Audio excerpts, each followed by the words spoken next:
Me deshta me shtu diçka të Deshta me shtu nëse më lejohet, se e përmend kolegë të ChatGPT-n dhe inteligjencën artificiale. Realisht tash edhe AI e ka ndaluar konsultat edhe nuk hyn më në kuadër të konsultave zyrtare, ato që merren për mjeksi dhe për jurisprudencë. Domthonë aspektin e ligjor, kush e jep përgjegjësinë e një gabimi ligjor. Aparati nuk mundet me dhonë.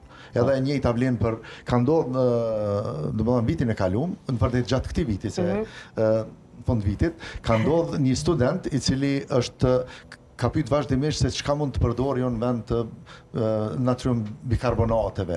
Edhe atje i ka dhënë ai një bikarbonat tjetër, pa e ka përdorur një 6 muaj dhe ka përfunduar me fatalitet. Edhe tash kjo është ajo që kush e ka përgjegjësinë për atë student në fakt. Edhe kjo është ajo që e ka bëu me u ndaluar dhe është ndaluar zyrtarisht. ChatGPT është për konsulta, domethënë për muhabete vodash, po jo për shkencë.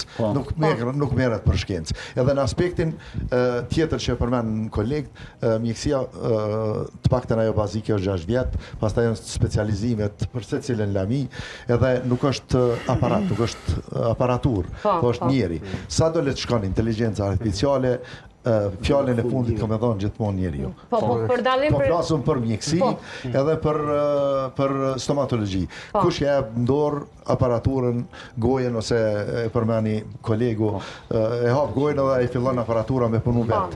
Nuk besoj që dikush ka atë guxim, mi dhona një aparati sa do i sofistikuar që është. Domthonë pa qenë një person i cili do të punoj me to. E përmend aparaturën e mikrobiologjisë, sigurisht ato mund të bëjnë gjithçka, pa ka histopatologu aty e me ditë çka me kërkue, nuk mundën selektive tjetë mjekësia. Vesh mikrofonin me. Ai pas këtë. Po jo profesionet të sigurta, në kuptimin momentet që preket njeriu si qenje, atëherë në kupton, domethënë mjekësia padyshim, psikologjia që ka bërë qenjen shpirtërore dhe çdo gjë që lidhet për rreth tij, mirëqenies së përgjithshme, AI në asnjë mënyrë nuk mund të më zaventu. Domethënë na po shohim shpesh njerëz pyesin ama një këshill për shkak si me kalu ankthit.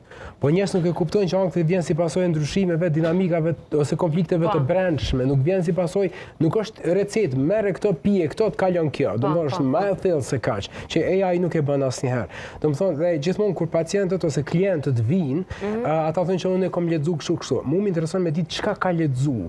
Domethënë në mënyrë që me ditë çka është ajo që vlen dhe çka mundet me na rronë ndesh me besime që ai ka ndërtuar, se njeriu kur ballafaqohet me një informacion ndërton besimet e veta. Tash na po duhet me rikonstruktuar ato. Për këtë arsye unë gjithmonë ju them mos lexoni sepse nuk na ndihmon asgjë në proces. Domethënë, e vështirëson procesin ose e kthen mbrapa ndoshta. Pikërisht.